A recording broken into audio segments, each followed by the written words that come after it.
10 বছরে আমূল চেহারাটা মূল কাঠামোটাই পাল্টে দেবে সে বাজেটে ক্ষমতা নেই। স্টার্ট আপের ক্ষেত্রে যেমন একটা কথা বলেছেন, 5 কোটি মহিলা এবং পিছিয়ে পড়া যারা শিডিউল কাস্ট শিডিউল ট্রাইব এদের নিয়ে আসা।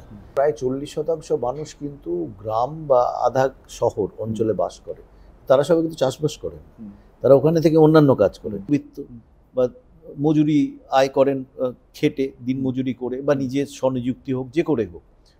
এদের হাতে যদি টাকাটা যায়, এরা কিন্তু একটা বড় অংশ এবং প্রায় আয়ের মানে অনেক ক্ষেত্রে 80%, 90% খরচা করে।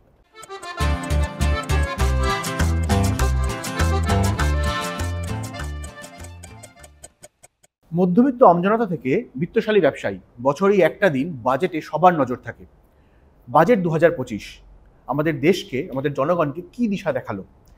মধ্যবিত্তের কতটা সুরাহা হলো? আজকের এই বাজেটে কৃষি থেকে শিল্প, শিক্ষা থেকে স্বাস্থ্য এবং এর বাইরে আর যা যা সেক্টর রয়েছে এই সবেতেই কতটা উপকার হবে, এই সব নিয়েই আমরা আজকে কথা বলবো। আমাদের সঙ্গে রয়েছেন অর্থনীতিবিদ এবং অর্থনীতির অধ্যাপক অজিতাভ রায়চৌধুরী। নমস্কার স্যার। আমি যদি প্রথমেই বলি যে আজকের যে বাজেট, কেন্দ্রীয় বাজেট, সেই বাজেট নিয়ে আপনি যদি শর্টে খুব দু কথায় কি বলবেন? বাজেট কেমন হয়েছে? বাজেট এই বাজেটের একটাই উদ্দেশ্য ছিল এবার, যে অর্থনীতিটার উন্নয়ন হারটা কমেছে। কমার পেছনে দুটো কারণ থাকতে পারে। এক হচ্ছে আমি র মেটেরিয়ালস বা আমি যেগুলো দিয়ে উৎপাদন করি তার একটা অভাব, যে আমি পার্টস পাচ্ছি না, র মেটেরিয়াল পাচ্ছি না। সেটা কোভিডের সময় হয়েছিল, তারপরে আমরা সেই থেকে উঠে গেছি, সেটা সমস্যা নেই। সমস্যাটা চাহিদা, জিনিস তৈরি হচ্ছে, বিক্রি হচ্ছে না, বিভিন্ন জিনিসের ক্ষেত্রে সেটা। অর্থাৎ মূল কথা হলো চাহিদাটা তৈরি করা খুব জরুরি, সেটা এই মুহূর্তের চাহিদা তৈরি করা এবং সেই চাহিদাটা যাতে আমি এগিয়ে নিয়ে যেতে পারি বা ধরে রাখতে পারি, এই দুটো ছিল প্রধান উদ্দেশ্য বলে আমি মনে করি। তাহলে স্যার, আপনি যখন চাহিদার কথা বললেনই, এখন সব থেকে বেশি আলোচিত হচ্ছে আয়করের স্ল্যাবের যে পরিবর্তন হয়েছে এবং মধ্যবিত্তরা অনেকটা সুরাহা পেয়েছেন, 12 লাখ পর্যন্ত হয়েছে, চাকরিজীবীদের ক্ষেত্রে একটু বেশি। এই যে এর ফলে যে লোকের হাতে তো টাকা আসবে, নগদ আসবে, তো চাহিদা যে কমে গেছিল সেই চাহিদা বৃদ্ধির ক্ষেত্রে এটা কতটা বড় পদক্ষেপ? মানে এটা একবার অর্থনীতির ফান্ডামেন্টাল প্রশ্ন, যে আমাদের হাতে যদি টাকা বেশি পকেটে রাখতে পারি, মানে আমরা অর্থাৎ আয় তো করছি, পকেটে কতটা রাখতে পারছি? কিছু তো সরকার নিয়ে যাচ্ছে, বা সরকার 12 লক্ষ টাকা অবধি যাদের আয় 1 পয়সাও নেবেন, তারপরে যাদের আয় তাদেরও অল্প অল্প করে নেবেন, যেমন 4 লক্ষ অবধি কিচ্ছু দিতে হবে না, 4 লক্ষ থেকে 8 লক্ষ অবধি 5%, এইটাও ওনারা মূল কথা ছাড় দিয়েছেন। আগে যা ছিল তাতে অনেক অনেক লোকের হাতে পয়সা বেশি আসবে। এবং এটা খেয়াল রাখা দরকার, আমাদের 100 জনের মধ্যে ধরা 90 জন যদি দেখি, তারা কিন্তু হয় মধ্যবিত্ত বা স্বল্পবিত্ত বা মজুরি আয় করেন, খেটে দিন মজুরি করে বা নিজের স্বনিযুক্তি হোক যে করে হোক। এদের হাতে যদি টাকাটা যায়, এরা কিন্তু একটা বড় অংশ এবং প্রায় আয়ের মানে অনেক ক্ষেত্রে 80%, 90% খরচা করে দেয়। আচ্ছা, খরচা করে জীবন ধারণ করতে হয়। সেটা হতে পারে ভোগ্যদ্রব্যের পেছনে, হতে পারে পরিবহনের ক্ষেত্রে, হতে পারে শিক্ষা, হতে পারে স্বাস্থ্য, হতে পারে সব ক্ষেত্রে।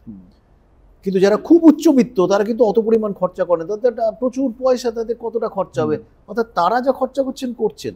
এবার যেহেতু চাহিদাটা কম কিন্তু হচ্ছে অন্য অংশটা, এই যে 90% লোক, তাদের হাতে কিন্তু টাকা যথেষ্ট পরিমাণ নেই বলে সমস্যাটা। এবার এই পদ্ধতিতে যদি আমি টাকাটা সৃষ্টি করি, তাদের হাতে টাকাটা পূর্ণতা সৃষ্টি হবে। আমরা আশা করতে পারি যে তারা সেই টাকাটা কিন্তু ভোগ্যদ্রব্যর পেছনে, শিক্ষার পেছনে, স্বাস্থ্যের পেছনে, পরিবহনের পেছনে, তাহলে চাহিদা বাড়বে। চাহিদা বাড়লে আজকে যে সমস্যাটা নিয়ে কথা হচ্ছে সেই সমস্যাটা কিছুটা পরিমাণে দূর হবে। তার সঙ্গে দাঁড়িয়ে আরেকটা আলোচনা আসছে যে যারা সিনিয়র সিটিজেন তাদের ক্ষেত্রে সুরাহা হয়েছে, তাদের স্ট্যান্ডার্ড ডিডাকশনের পরিমাণ বৃদ্ধি করা হয়েছে 50,000 থেকে 1 লাখ। এই বিষয়টা তো তাহলে চাহিদাতেই বেশি। হ্যাঁ, মানে এটা খুব জরুরি, কারণ যারা সিনিয়র সিটিজেন তারা তাদের আয়ের মূল উৎস কিন্তু হচ্ছে সঞ্চয় থেকে সুদ। পেনশন কজন পান? যারা পান ভালো, আর যারা পান না তাদের তো, এবং যারা পান তারা, এবং যারা পান না তাদের ক্ষেত্রে তো একদমই সত্যি, যে টাকা সঞ্চয় করে আর কি তার সুদ দিয়ে চলে, সংসার চলে। 50,000 টাকা অবধি আগে আয় করে সুরাহা হতো, এখন সেটা 1 লক্ষ টাকা করে দেওয়া হচ্ছে। তো তাদের হাতেও টাকা থাকবে। অর্থাৎ যারা সিনিয়র সিটিজেন সেই সংখ্যাটা তো বাড়ছে দিনের পর দিন। অর্থাৎ আমরা একটা অল্প বয়সীদের সোসাইটি, আমাদের মানে বলা যেতে পারে 18 থেকে 45 বছর অবধি জনসংখ্যা যা সেটা প্রায় 65%। অন্যান্য দেশে এটা অনেক কম সেই তুলনায়। তা সত্ত্বেও বয়স্ক লোকের সংখ্যা তো বাড়ছে, তারাও তো খরচা করেন, তাদেরও একটা সুরক্ষা দরকার। সেদিক থেকে তো নিশ্চয়ই একই দিকে পদক্ষেপটা বলবো, একই দিকে যাওয়া। এবার একটু অন্য একটা জিনিস জিজ্ঞেস করবো। আমি শুনছিলাম যখন বাজেট বক্তৃতা দিচ্ছিলেন কেন্দ্রীয় অর্থমন্ত্রী, তিনি প্রথমেই না কৃষির বাজেট বললেন। এগ্রিকালচার যে কোনো আমাদের দেশে তো বটেই, মানে অর্থনীতির ভিত্তি বলা যায়। এবং কৃষিতে এত বেশি গুরুত্ব যে দেওয়া হচ্ছে এই বাজেটে, অন্তত প্রতিশ্রুতি দেওয়া হচ্ছে, আমাদের এখানকার এর ভবিষ্যৎ, ভারতবর্ষের ক্ষেত্রে কৃষির ভবিষ্যৎ কতটা উজ্জ্বল বলে আপনার মনে হয়? মানে একটা জিনিস মনে রাখা দরকার, আমাদের হয়তো প্রায় 40% মানুষ কিন্তু গ্রাম বা আধা শহর অঞ্চলে বাস করে। তারা সবাই কিন্তু চাষবাস করেন, তারা ওখানে থেকে অন্যান্য কাজ করেন। কেউ মেরামতির কাজ করছেন, কেউ বিক্রির কাজ করছেন, কেউ দোকানে কাজ করছেন। এই সংখ্যাটা কিন্তু ক্রমশ বাড়ছে, প্রচুর সংখ্যা হচ্ছে। আর আমরা কৃষি মানেই চাষবাস করছে তা না। তো উনি যেটা করেছেন যে কৃষিতে যারা সরাসরি কৃষির উৎপাদনে নিযুক্ত তাদের কথা ভেবে করেছেন, কৃষক যারা তাদের কথা ভেবে করেছেন যে তাদের আয়টা যাতে সুনিশ্চিত করা যায় এবং আমাদের উৎপাদনটা যাতে মানে খালি ধান আর গমের মধ্যে সীমাবদ্ধ নেই। আমাদের একটা প্রধান সমস্যা হচ্ছে ডালের ক্ষেত্রে, তৈলবীজ।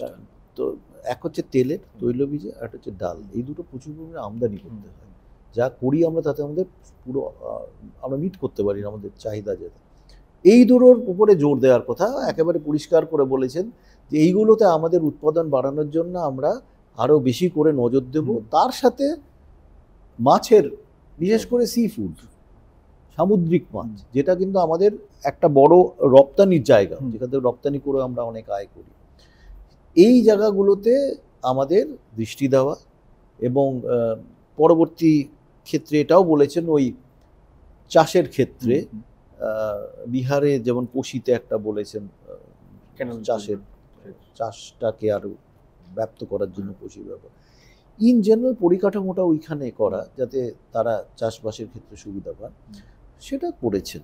এবং সেটা তো আমরা মনে করতে পারি যে সেটা তো দরকার, তা না হলে এখন মুশকিলটা হচ্ছে কি চাল গমের পেছনে খরচ কমে গেছে। আগে যা লোকে খেত চাল গম, তার তুলনায় এখনো অতটা খায় না, তারা অন্যদিকে চলে গেছে। দুধ বেশি খাচ্ছে, মাছ প্রোটিন বেশি খাচ্ছে, অন্যান্য ফাস্ট ফুড খাচ্ছে বা যাই হোক, ওই জায়গাগুলো তো বাড়াতে হবে না, সেইটার দিকে দৃষ্টি রেখে এটা ঠিকই। বাজেট বক্তৃতায় উনি আনাজ এবং ফলের কথা আলাদা করে সেটাই, সেই ওই দিকে বেশি খরচা লোকে করছে। আগে কি খালি চাল খেয়ে আর সেদ্ধ ভাত খেয়েও লোকে থাকতে পারতো, এখনো ওইতে হয় না, ওটা কমে গেছে। এখন অন্য দিকগুলো আছে, মাছের প্রোডাকশন বাড়াতে হবে, ডিমের প্রোডাকশন বাড়াতে হবে, ভেজিটেবলের প্রোডাকশন বাড়াতে হবে, ডালের প্রোডাকশন, বিশেষ করে ডাল আর মানে রুটি হোক, ডাল ভাত, এটা কিন্তু আমাদের ভারতবর্ষে একটা মানে বড় সংখ্যা, আমি বলবো মেজরিটি কিন্তু এর উপরে বাস করে অনেকটাই। এবং স্যার কৃষির পরেই তো শিল্পের কথা আসে, এবং শিল্প নিয়েও বিশেষ করে এমএসএমই সেক্টর, ক্ষুদ্র মাঝারি শিল্প নিয়েও একাধিক প্রতিশ্রুতি রয়েছে এই বাজেটে। কি কি প্রতিশ্রুতি, ওটা যদি এটাকে ভেঙে দেখেন তাহলে এটা কি বলবেন, পজিটিভ দিক কি রয়েছে? মানে শিল্পর ক্ষেত্রে যেটা হচ্ছে দুটো দিক আছে আমি মনে করব ইম্পর্টেন্ট, সেটা হচ্ছে যে শিল্প যদি বাড়ে তাহলে সব রকম লোকের চাকরি হয়, অর্থাৎ যে দক্ষ যে অদক্ষ।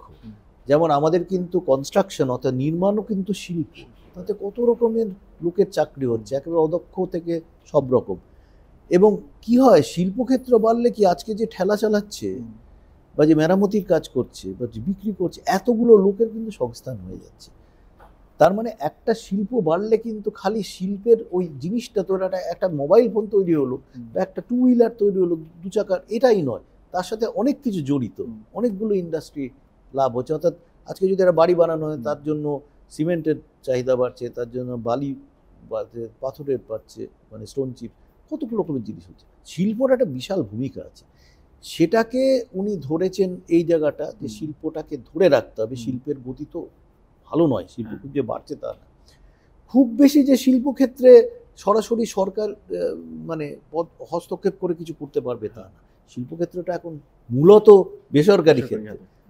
বারবারই বলছি যে সরকার তো এখানে পরিকাঠামো তৈরি করে দিচ্ছে, সরকার তো বিনিয়োগ যতটা করছে তোমরাও এগিয়ে এসে বিনিয়োগ করো, দরকার হলে পাবলিক প্রাইভেট পার্টনারশিপের, অর্থাৎ সরকার থেকে বেসরকারি থেকে একটা পার্টনারশিপে করো, কিন্তু করো, এইটা বলছেন, কতটা করবে সেটা পরের প্রশ্ন, কিন্তু উদ্দেশ্যটা এইটা। আর দ্বিতীয় উদ্দেশ্য হচ্ছে ক্ষুদ্র এবং মাঝারি শিল্প, এইটার উপরে যদি জোর দিই, তার সাথে স্টার্ট আপ, চাকরির সম্ভাবনাটা বাড়ে।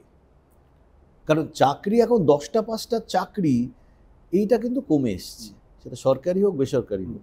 অর্থাৎ মানুষ কোথায় যাবে, চাকরিটা কোথায় পাবে? স্বনিযুক্তি, স্টার্ট আপ তৈরি করা। ক্ষুদ্র মাঝারি শিল্প কিন্তু ছোট, তো যদি 10টা লোক 15টা লোক কাজ করে, সেখানে কিন্তু খুব বেশি মেশিনের বা ওর উপর নির্ভরশীল নয়, বা খুব হাই প্রযুক্তির উচ্চ প্রযুক্তির ব্যাপার নেই, সেখানে মানে চাকরিটা হয়, মানুষের একটা মানে শ্রমের একটা নিযুক্তির সম্ভাবনা থাকে। তো এই দুটো দিক থেকে উনি বারবারই এই জিনিসগুলো জোর দিয়েছেন এবার। এবং স্টার্ট আপের ক্ষেত্রে যেমন একটা কথা বলেছেন, 5 কোটি মহিলা এবং পিছিয়ে পড়া যারা শিডিউল কাস্ট শিডিউল ট্রাইব, এদের নিয়ে আসা, এদের স্টার্ট আপে, এরা হচ্ছে ফার্স্ট টাইম এন্টারপ্রেনার, যারা কোনোদিন করেননি, তাদের সরকারি সহায়তা দিয়ে, লোন দিয়ে, ক্রেডিট দিয়ে সাহায্য করে যদি দাঁড় করানো যায়, ভালো কথা, যদি করা যায় তো খুবই ভালো। সামাজিক স্তরে উন্নয়নের জন্য এটা একটা টুল হিসাবে ইউজ করা হচ্ছে। অবশ্যই, যে অবশ্যই।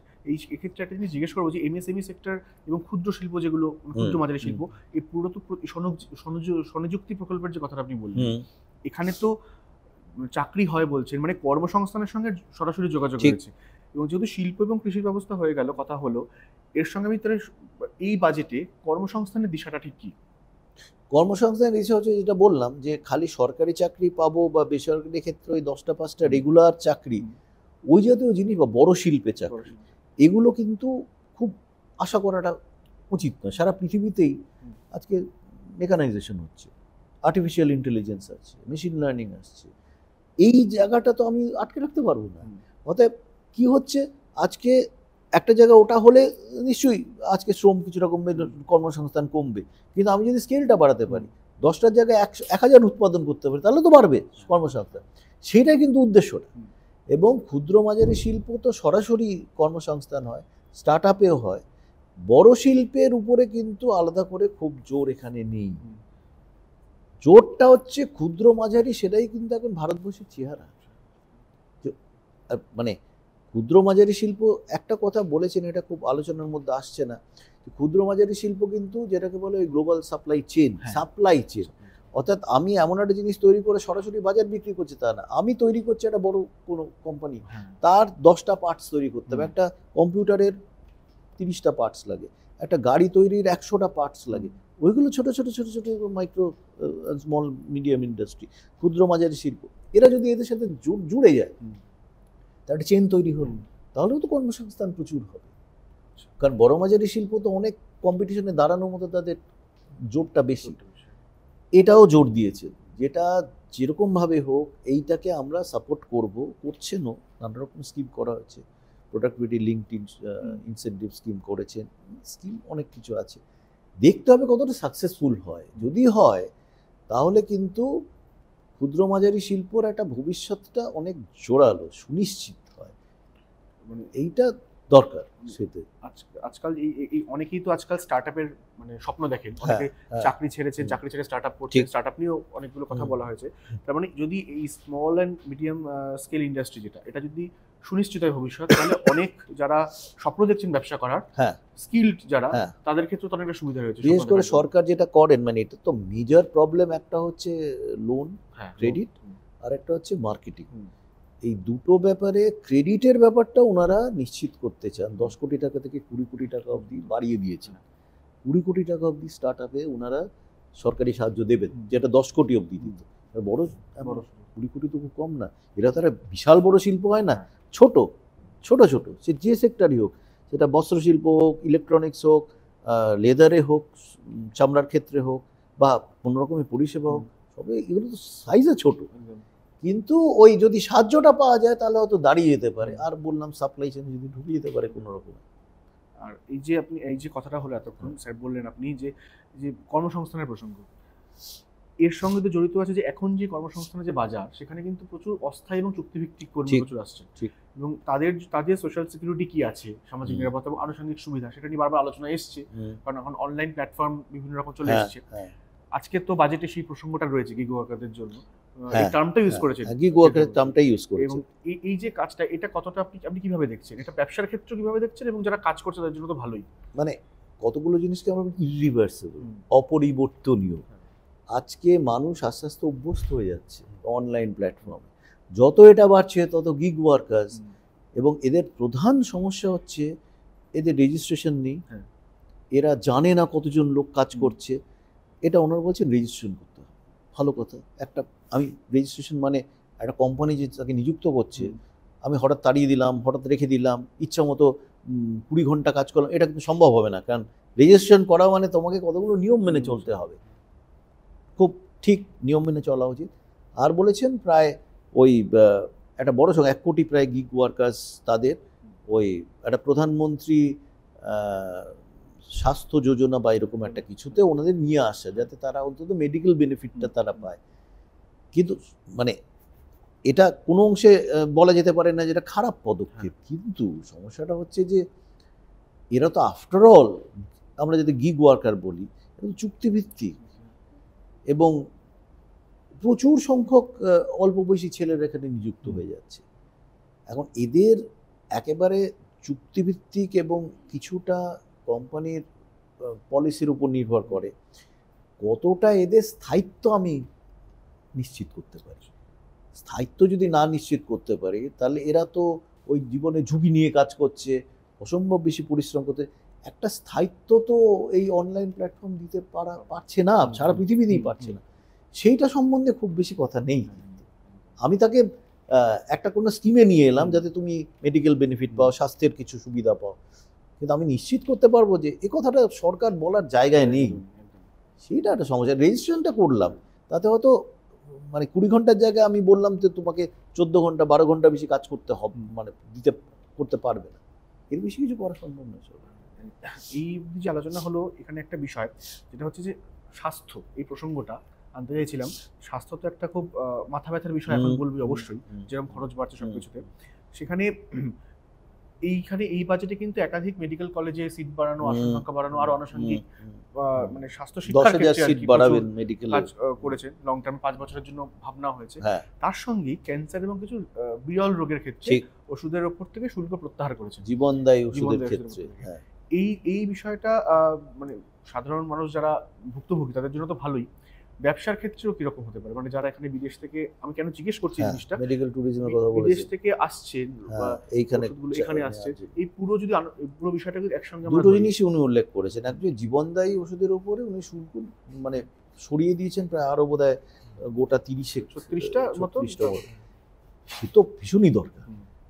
ক্যান্সারের একটা ওষুধের দাম এত বেশি, এবং অন্যান্য বিরল রোগেরও ওষুধের দাম প্রচুর, নার্ভের ওষুধ, এটা তো ভীষণ দরকার। কারণ আমাদের ওষুধপত্র অনেকটা বাইরে থেকে কিনতে হয়, এখানে হয় না। এটা হয়তো সেক্ষেত্রে সাধারণের আয়ত্তের মধ্যে আসবে, একদম ভীষণই দরকার তো বটেই। দ্বিতীয়ত হচ্ছে ওটা যেটা বলেছেন মেডিকেল ট্যুরিজম, মানে বাইরে থেকে, বিশেষ করে আমাদের দক্ষিণ এশিয়া থেকে, বাংলাদেশ থেকে আসে, শ্রীলঙ্কা থেকে আসে, নেপাল থেকে আসে, পাকিস্তান, ইভেন ইউরোপিয়ান কিছু দেশ থেকে আসে, বিভিন্ন দেশ থেকে আমরা আসছে। তারা এখানে আসছে কেন? আমাদের স্বাস্থ্য যেটা সিস্টেমটা বা ডাক্তারি যে পরিষেবাটা, সেটা একটা কোয়ালিটি আছে এবং সস্তা।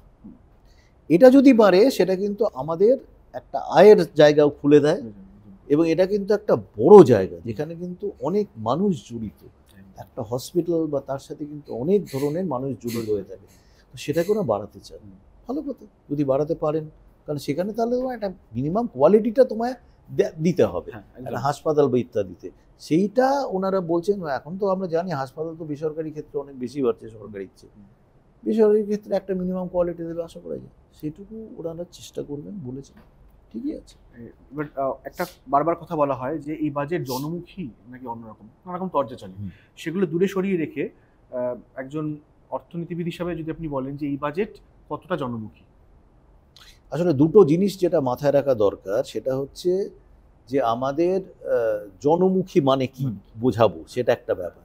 একটা যদি আমি বলি যে মানুষ যদি ওই যেটা বললাম 100 জনের মধ্যে 90 জন তো বড় বড় উচ্চবিত্ত নয়, তারা মধ্যবিত্ত, নিম্নবিত্ত, মজুরি, দিন মজুরি করে দিন কাটান বা অসংগঠিত হেল্পে কাজ করেন। তাদের ক্ষেত্রে এমন কিছু বলা নেই যে তাদের ক্ষতি হবে, সুতরাং তাদের লাভ হতে পারে, ক্ষতির কথা তো কিছু নেই। সুতরাং সেদিক থেকে তো তাদের জনমুখী যদি বলি, তাদের তো ভালো ছাড়া খারাপ দেখা যাচ্ছে না। কিন্তু আরেক দিক থেকে যদি আমি চিন্তা করি যে আমাদের অসাম্য, এই যে গরিব লোক বড় লোক এদের মধ্যে যে অসাম্যটা, এটা কি কমছে? সাধারণ মানুষ কি এই বাজেট থেকে এটা মনে করতে পারেন যে এমন একটা বাজেট হলো যাতে কালকে আমি মনে করি যে এই যে বড় লোকরা যাদের দেখছি আর আমি যে একটা নিম্নবিত্ত বা স্বল্পবিত্ত মজুরি করি অসংগঠিত, আমি কি মনে করতে পারি যে আমার থেকে ওর দূরত্বটা একটু কমে যাচ্ছে? সেই বিষয়ে কোনো সরকারের কিন্তু কোনো বক্তব্য নেই, আর সরকারের ক্ষমতাও নিচ্ছে। যেখানে বেসরকারি ক্ষেত্র এখন সবচেয়ে বড় অংশ, সেখানে সরকার কি করে বলবেন যে আমি অসাম্য কমিয়ে দেবো? এইটা কিন্তু একটা জিনিস যেটা সেই সেন্সে যদি জনতা মনে করেন যে জনগণ বিশেষ করে স্বল্পবিত্ত মানুষ যদি মনে করেন এই বাজেটের জন্য আমার একটা অসাম্য কমে যাবে, এইটা যদি মনে করেন সেই সেন্সে তার মনে করাটা ঠিক হবে না। তাহলে কি এটা বলা যায় যে এখন ইদানিংকালে এখনকার যে বাজেট সেটা কিন্তু একটা দিশা দেখায়, কিন্তু সামগ্রিকভাবে গোটা অর্থনীতির চেহারা বদলে দেওয়ার মতন ক্ষমতা এখন সরকারের হাতেও নেই? মানে প্রশ্ন হচ্ছে একটা বাজেটকে যদি আমি মনে করি একটা 10 বছরে আমূল চেহারাটা একটা মূল কাঠামোটাই পাল্টে দেবে, সে বাজেটে ক্ষমতা নেই। কোনো দেশেই বাজেট করতে পারে না। অনেক দেশে তো বাজেট নিয়ে এত মানে উত্তেজনাও নেই, এটা আয় ব্যয়ের হিসাব সরকার, সেটা নিজেকে মাথা ঘামায় না। আমরা ঘামাই কারণ আমাদের ট্র্যাডিশনের মধ্যে আছে, কারণ আমাদের ঐতিহাসিকভাবে এটা ওই আছে মাথা ঘামায়। কিন্তু আমি যদি বলি মূল কাঠামোগত সব পাল্টে যাবে, এটা মনে করাটা কিন্তু ঠিক না। বেশ, থ্যাংক ইউ স্যার।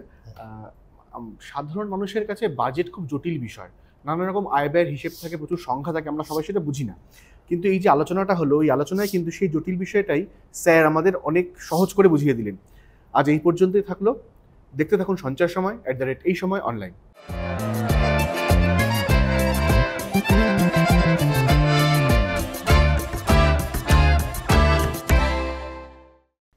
ডাউনলোড করুন এই সময় অ্যাপ iOS ও অ্যান্ড্রয়েডের জন্য।